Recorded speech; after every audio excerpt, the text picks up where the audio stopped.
Peace, everybody. My name is SaladinAllah. I represent the 5% nation of gods and earths. You will also see me in episode 5 that focuses on resistance. In that episode, I speak about my ancestry, and I come here today representing those people of African descent that survived that great Ma'afa. I'm the third great-grandson of Josiah Henson, who is a famous Underground Railroad freedom seeker whom Harriet Beecher Stowe wrote about in her famous novel, Uncle Tom's Cabin. I'm also the director of community engagement at the Niagara Falls Underground Railroad Heritage Center. And my question to you, sis, is there's a growing movement for people that represent Africans that were born here in America, not the islands, here in America. So I wanted to know, what is your perspective on that growing movement for reparations regarding foundational Black Americans? Are you talking about ADOS? Or foundational Black Americans, those of us who are born here in this country. Because even with some of the comments that I've heard, I've felt a little excluded because my people were not included in that conversation. So I wanted to know, what is your perspective on that? Thank you. Really salute and thank you, those of you who work on reparations, for the work you're doing. It's so important. I honestly think that the case for reparations doesn't need to be made. It's so obvious.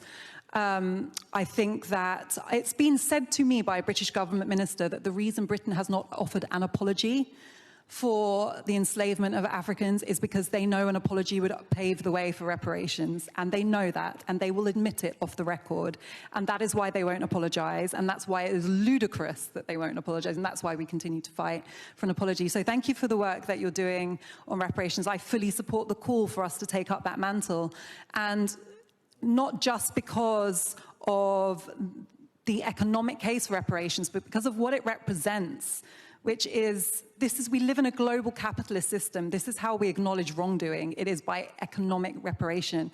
When European countries felt that wrongs were done to them, they demanded reparations. France was still receiving reparations from Haiti well into the 20th century. They felt that was an appropriate way for Haiti to recompense them for the audacity of breaking free. So we know that European nations understand the language of reparations. So it's about time they practice what they preach. And I fully support and endorse all of you who are working on that. And I thank you for it. In response to your question, my brother, and he is the star of episode 5, and I urge you to watch it if you haven't yet. I think that two things can simultaneously be true. One thing is that the history of Black people in the United States of America is unique and uniquely painful, and the violence ongoing with that history is so resonant today that it must be talked about and must be understood as its own history.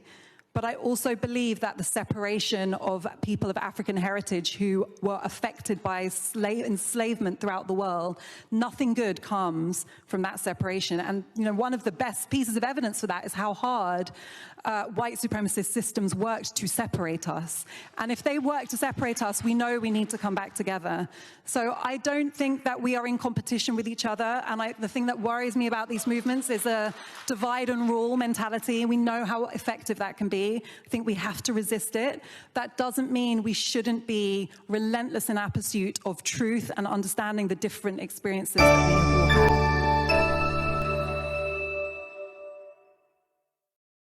Please support and share with your networks our Atlantis School Renovation Project. Through a recently acquired property here in the city of Niagara Falls, New York, we are doing renovations to establish an early childhood learning center and after-school program for youth in our city. Despite students of color representing more than half the student population in this country, Black men represent less than 2% of that teacher workforce. So as a Black educator, my voice and presence within the lives of children is critical to combating family dysfunction, juvenile delinquency, and creating an inclusive workforce that ensures that all of our nation's students receive a quality, culturally enriched education, which consists of various projects, programs, and initiatives such as this cool animation series. This is not simply my profession, it is also my passion and my purpose. We would really appreciate your support and sharing this initiative with your networks. Thank you.